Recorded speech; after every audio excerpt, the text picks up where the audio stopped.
So the next topic, as I mentioned, is REST API load testing using Locust and Python. Chandan has more than 8 years of experience and works as lead estate at FinAxel. He is test consultant for both automation and performance. He's also a coach and provides trainings at Test Automacy. Hi Chandan, over to you, and we are glad to have you with us. Thank you, Dipti, for the introduction. Okay. So let me share the screen.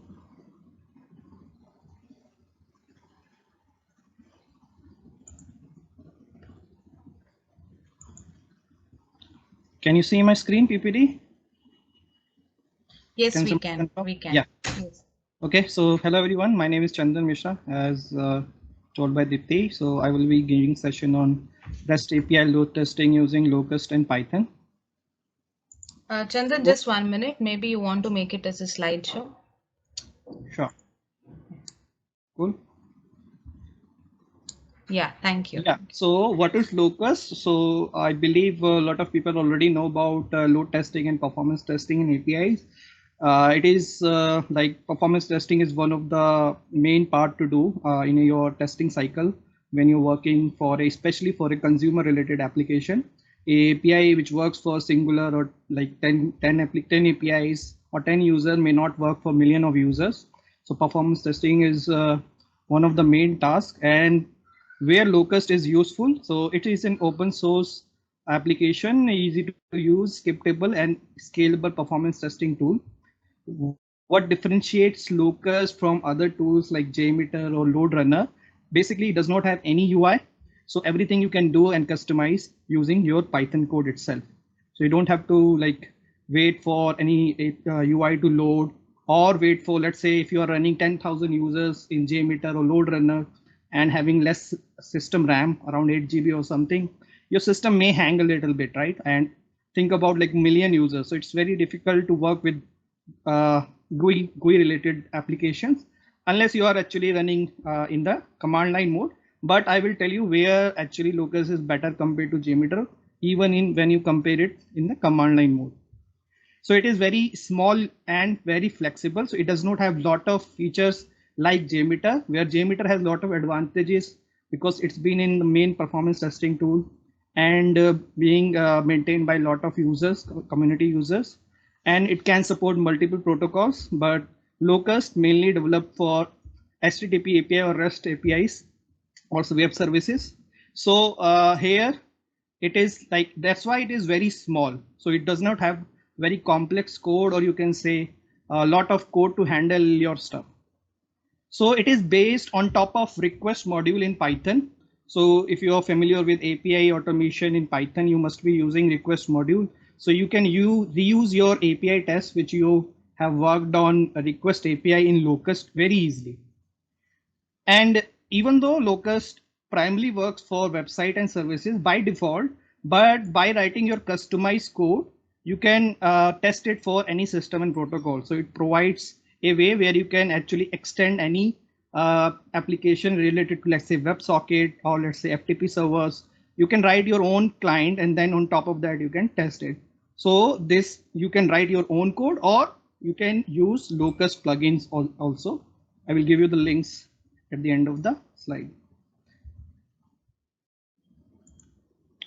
Yeah, so a lot of people may be familiar about JMeter. So JMeter is very good tool for a beginners, as well as like it can support a lot of other protocols very easily. Don't need to write customized scripts and so on. But there are some problems in JMeter. First of all, it does not have any built-in IDE for writing Groovy or in-shell code. What I mean by that, let's say,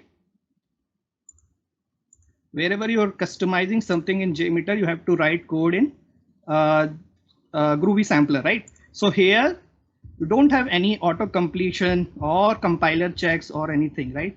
So whenever you're making mistake, you are actually finding your mistakes from the log viewer, right? So it's like when you work on a very large projects, it's very difficult to write code fast in JMeter. So this is one of the, and because Locust is based on Python, you can use any Python IDE like PyCharm, and that have all the auto completion and all code modules or refactoring code or even code compilation issues. You can get it very easily. So your writing code speed becomes very fast in Locust. Again, it has like a UI, right? So it consumes your RAM. If you want to test it, your system with 10,000 user with the UI, your system may hang a bit, right? Let's say for 1 lakh user, it definitely will hang. Even though if you customize any RAM storage in the JMX settings file, even then, if it uses a lot of RAM. The third point is CI/CD integration. So a lot of the backend code is actually written in Java, Python, Go, or sometimes any server side language, right? But JMeter actually in JMeter you can work with either Groovy, Java, or JavaScript and other JavaScript variables of that. So it does not have Python as a built-in language or Go as a built-in language where you can write code inside JMeter for Python or any backend code apart from Java. So in terms of that, also, it is not like easily integrable with your CI/CD pipeline. So either you are using a curl command, or you are using, if you are using Jenkins, you are using extension, JMeter extension to achieve that.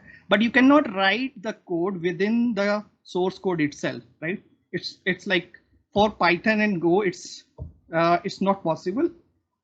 So that's why developer who works in Python and Go finds is very difficult to learn, and that's why Locust is very popular in developer also, because they can easily customize their code, which is written for unit testing for request or any other protocols. They can easily write it in Locust, and they don't have to go somewhere else. They can easily integrate within their source code itself.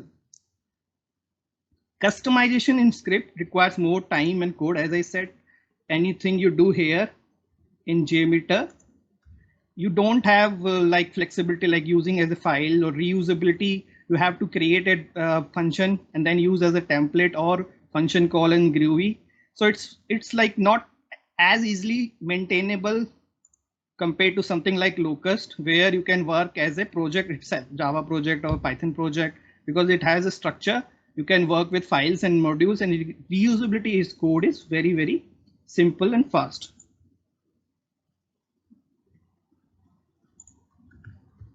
Response time metrics differences. So I actually before working on Locust, I actually performed a experiment using a same. Let me show you the experiment. So I used the same API, login API, with the same number of users. So same number of users and same number of requests. The request is little more here, but in JMeter it is 10 user, 100 requests. Here it is 10 user, 105 requests, and you can see the average response time, right? So there is a difference of around 2x here. So in JMeter, it takes 1.136 seconds, which is around millisecond. This is in milliseconds. But in Locust, because it works on a very light utility, so Apache HTTP clients actually takes more time to request, process your API request compared to Locust, right? And Locust is actually more nearer to compare to your Chrome API DevTools calls. When you open anything in DevTools, this is the DevTools call, which took around 776 milliseconds. But here it is like more closer to Locust. It is for single API. That's why you see this one, because on an average, we take 5 to 2, but maximum it can go to the 2 seconds also. But you can see that JMeter is actually taking a long time compared to Locust in your metrics. So that means when you report these things to developer, you are not reporting the correct data, right? Even when you run in a non-GUI mode of JMeter, that time also there's not much difference, because when I ran in GUI mode, I did not run with any listeners. So there are not much differences there. Here it took around 1145 and here it took 1146. Right. So this is like one of the primary reasons you can try Locust, because the response time metrics are much closer to your real-time API responses. What are the requirements to use Locust? So it's a Python-based tool, so you need Python, Python 3 or above, PIP, which comes in Python, and any Python IDE like Visual Code Studio or PyCharm. for the demo, I would be using PyCharm. Installation is very simple. You just have to install this pip package called Locust. You can just write a command in your command line here, like say pip3 install Locust. So not much complex.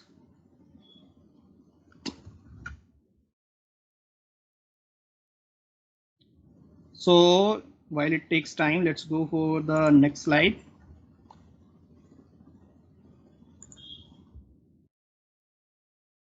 Yeah. So what are the main elements of Locust? I will try to compare it with JMeter so that you guys get an idea. So Locust file is where you write your code. So wherever you are writing a Python code, that file should be considered as local file. And when you run the command locust -f for file and the file name, you should give that file name at that time. HTTP user, this is equivalent to a sampler here, HTTP sampler in JMeter, just like you see in JMeter. For HTTP sampler, it does look like this. So here, HTTP users actually help you to create thread users. So HTTP users are actually equivalent to your thread group, which you have here. So here, based on that, created your thread users are created. Here we use. Sorry, I will use in a way that because otherwise in full mode it takes time. Here you use HTTP user. So whenever you want to like create users, you will extend a class in your Python file. So you will say quick test extend HTTP user, and then you can create user easily. Client, this is what a HTTP client is. Similar to what we have in JMeter is HTTP request. So whatever you are doing here, you can do it with the help of the client. It makes use of your request module. So just like in your request module, you do something like request.post put, request.get, request.post. In the bracket, you provide payloads, you provide JSON data, you provide parameters. You can do all that with client library also. Task, this is where you write your task, like I'm hitting a login API first. So you say task 1 is login API. I'm hitting a dashboard API second. You say task 2 is my dashboard API. Events, just like in pre-processor and post-processor in JMeter, it has events like on start and on finish. It helps you. So let's say you have a chaining request where user first of all has to log in, and then after login, in response he gets a token, and that token is used in the upcoming request. So those kind of tasks you can achieve via events. Task set, again, this is a class where you extend this class to perform task in sequence. So let's say you want to go one by one. You want to log in first, then see the configuration of user, then you want to open a dashboard API. So you can bind this in a task set and then run the task set together using HTTP user class.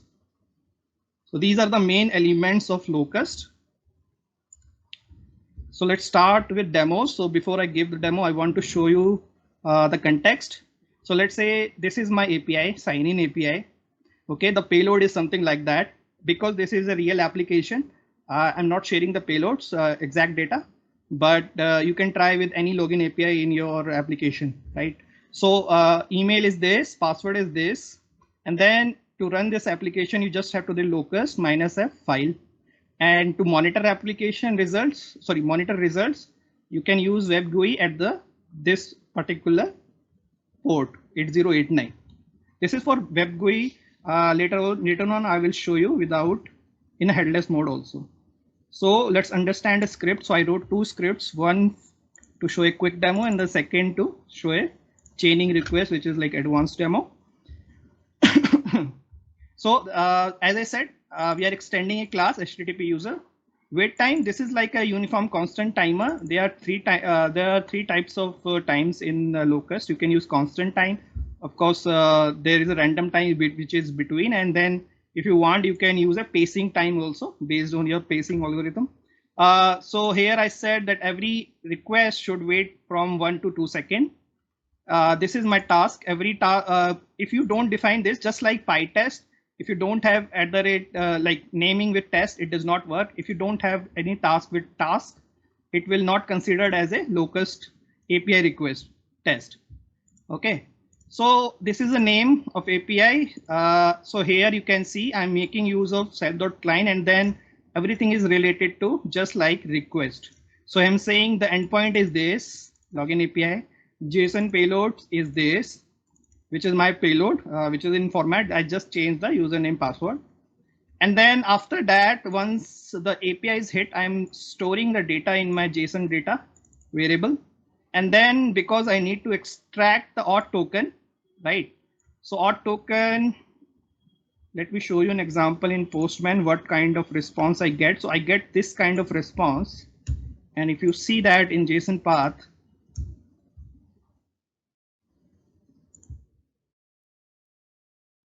my JSON path for auth token is user.auth token. That's what I'm doing here. From the response, I want to extract user.auth token, and I'm storing in auth token and then printing the value here. In the next text, I will be reusing that. Right. I'm also, you can apply assertions in your locust test. So if you want your test to fail, you can say something like response.failure in your message.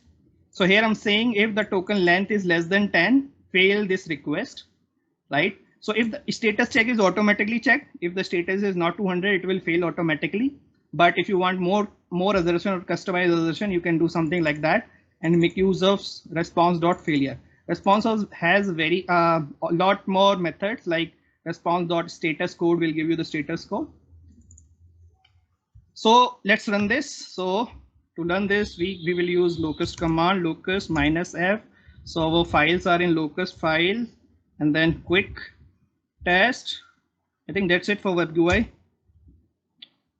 So when you run this, it will ask you that the instance is created at this interface. Just visit locust at 8989. This is where you need to provide your user, just like you do it for your thread group. So let's say I want 100 users. This spawn rate is actually your ramp up period, just like in JMeter. You have this ramp up period, right? This is actually number of users per second. So let's say I need in 1 second, I need 10 users, and in 10 seconds, I need 100 users, right? And the host you can give here, and then start your test, right? So test is started. So every second, 10 users are generated. The one good thing about it, in JMeter, it does not have any functionality to change the user at runtime. But in web GUI of Locust, you can do that. Here I can change the user now, let's say 200. And I can say 20 seconds. Okay, so now it has actually running for 200 now, see? RPS is request per second. This is like throughput in JMeter, right? And you can stop and start. You can see the chart, live chart, how the requests are going, response time, number of users. In case of any failure, you can see the failure. And also because I have printed the token, you can see there are a lot of tokens are generated here, right? Exception can be seen here. Download data. Here is the file you can store, and this is a HTML report you can have. You can download the report in HTML format and send it to your developers or stakeholders, right? Pretty neat and clean. This is for like quick test. Let me stop the test now because this is a real application. I don't want to like hang them. So this was the quick test. Similarly, now let's see a chaining request or end-to-end test, which we do in our website or our applications.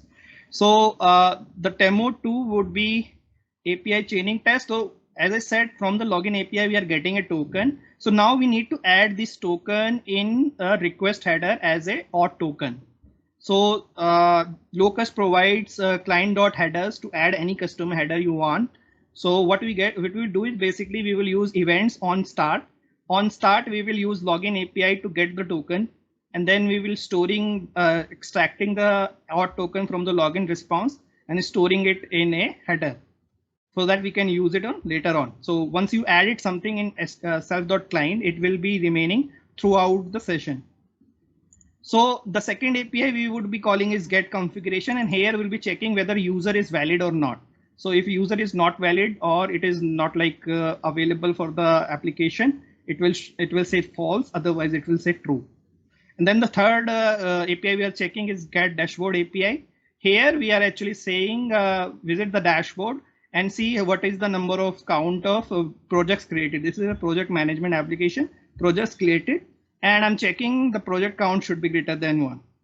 Okay, again, response.failure will be used to mark test failure. So if I show you the script, let me end this from the command line also.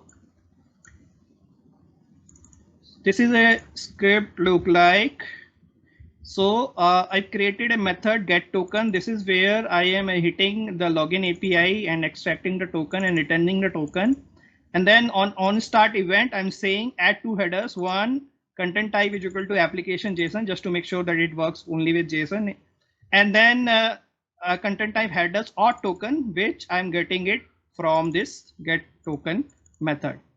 Okay, if something does not work, I will get an error unable to fetch token. Now then I have two tasks. One config API task. Here I'm hitting a get API again configuration, and then I'm checking the user is valid. So that's why saying the one of the response field is valid user. I'm saying it should be true. If it is not,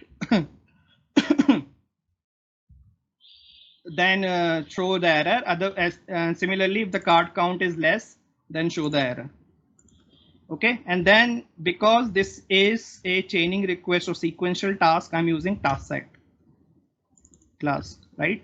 And then once I've done that, I'm calling the task set, all the tasks which I created here. Okay, with the wait time 1 to 2 seconds, and I'm also mentioning the host here. All right, so you can either mention the host in the command line or you can give this host here. Now let's run this chaining test request. So locust -f locust files chaining test. Okay, instance is created. I will refresh, and let's say I will run this again for 100 users, and let's say 10 seconds again and start zooming. And now you can see that because I have set this as a before event, it will only hit the number of users we have, and the other APIs is being hit also. Okay, so it will be always 100 because we have said like create 100 users, but these APIs are repeating. This is kind of an endurance test. If you leave it as it is, it will keep running over a unlimited period of time. In the headless, we will see how we can supply timing interval field also, or flag also, but that's how you can run it. You can see right now, right? All these APIs are running. Again, everything would be same.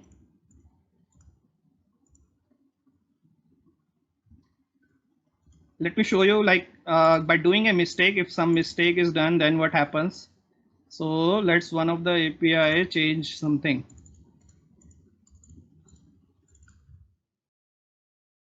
If I change it to something else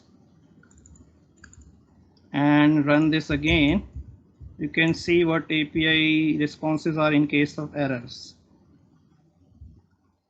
Okay, let me stop anything which is running. Let's rerun again.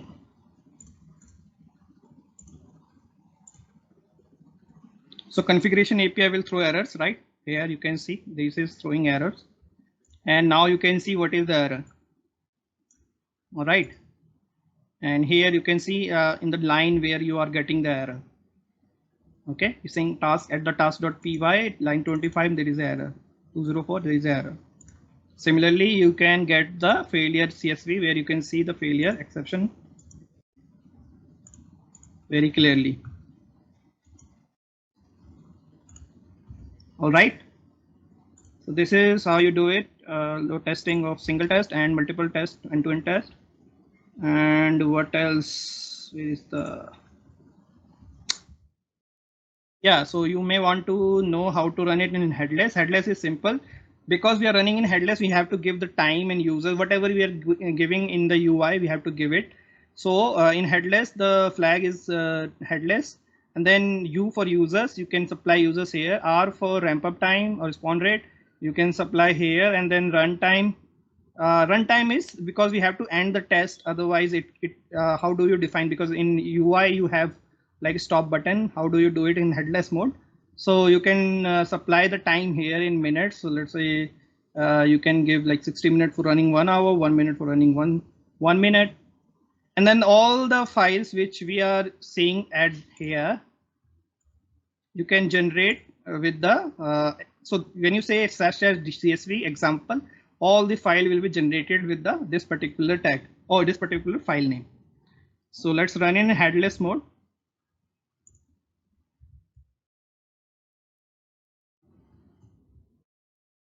So locust -f locust file chaining request headless, right? -u users, let's say 100. Then -r for swamp rate, let's say 10. Then runtime, let's say 1 minute. And then CSV is equal to results. Store everything in results.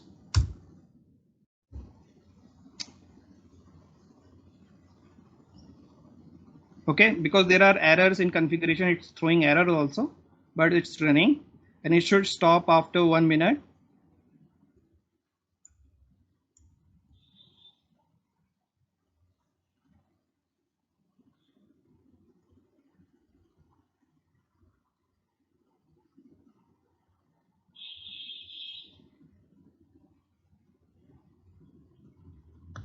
In the meantime, it is running and completing. Let's go forward for the next slides. Right, so running in headless is pretty easy. References, you can go locust.io. It has like most of the things here. Then if you want to like see the code, then the code is here. This is important when you like want to write a customized HTTP request sampler or socket sampler on any sampler. And then all the plugins are here. So here the popular plugins are CSV data config plugin, just like in JMeter you can do use locust plugin, CSV plugin, which can help you to do data driven testing using locust. Right, it also has a recording plugin where you can convert your HAR request into a locust request or locust file. So you can go through this website and get to know more. Yeah, so it's done, and then now you can see all the files being generated here. When you refresh this, let's wait, let's go to this file section.